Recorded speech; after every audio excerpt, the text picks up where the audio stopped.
Shri Krishna. Geeta's cooking કોર્નરમાં તમારું સ્વાગત છે. ચલો આજે આપણે સાદી અને સરળ રીતે લીલવા કચોરી બનાવી. તો ચાલો રેસીપી શરૂ કરીએ. 2 કપ આપણે મેંદો લેશું.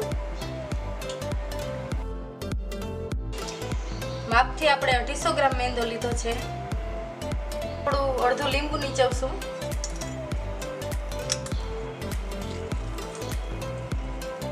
એક કપ જેટલું ઘીનું મોણ દેશું.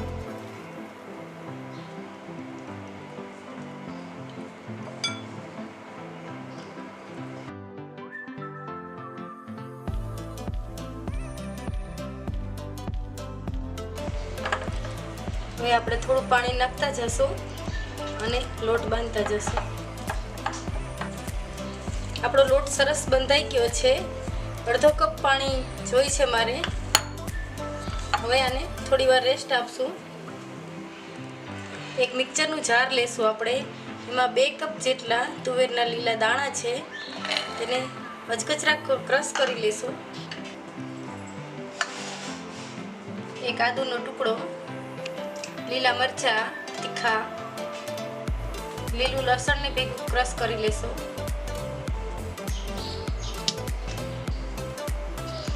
હવે આપણું બેટર પીસાઈ ગયું છે.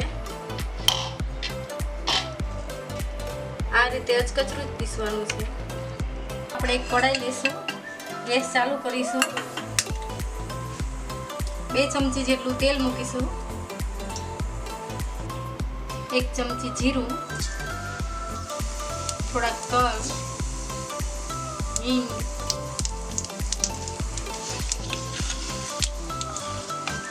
સરસ ગરમ થઈ જાય એટલે આ બધો મસાલો નાખી દેશું.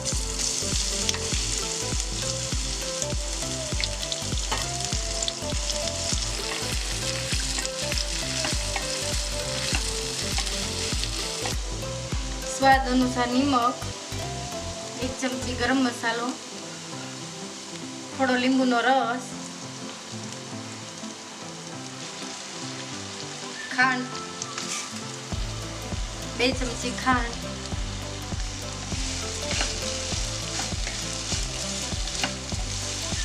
ફૂલ તાપ રાખી થોડી વાર આપણે સરસ ચડવા દઈશું.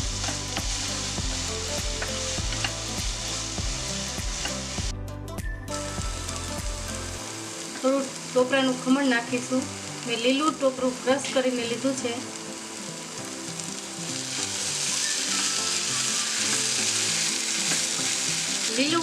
લીલું ટોપરું મેં ક્રશ કરીને નાખ્યું છે.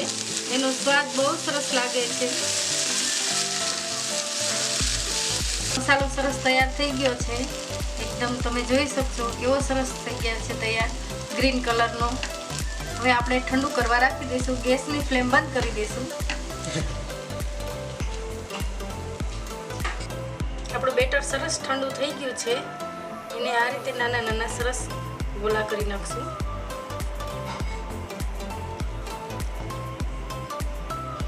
આપણો લોટ સરસ થઈ ગયો છે. હવે આપણે કચોરી વારી લઈશું.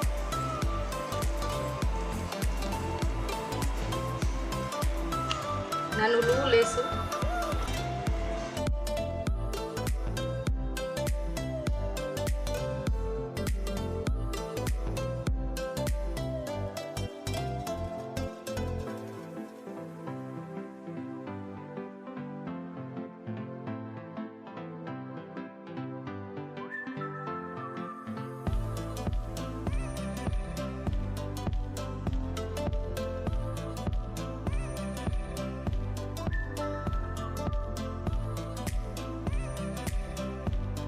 આપણે તેલ ગરમ કરી લીધું છે. ધીમી આંચ ઉપર જ છે. હવે આપણે ધીમી આંચ પર બધી કચોરી તળી લેશું.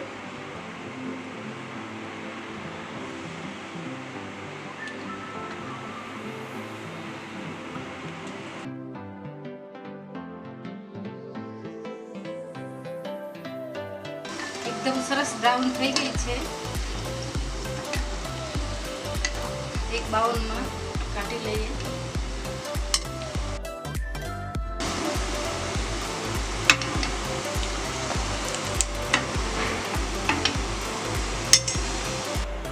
હવે હવે આપણે પ્લેટમાં સર્વ કરીશું.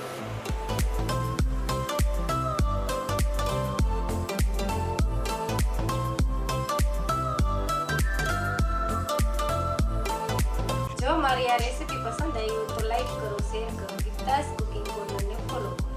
આવી અવનવી વાનગીઓ જોવા માટે બેલ આઇકન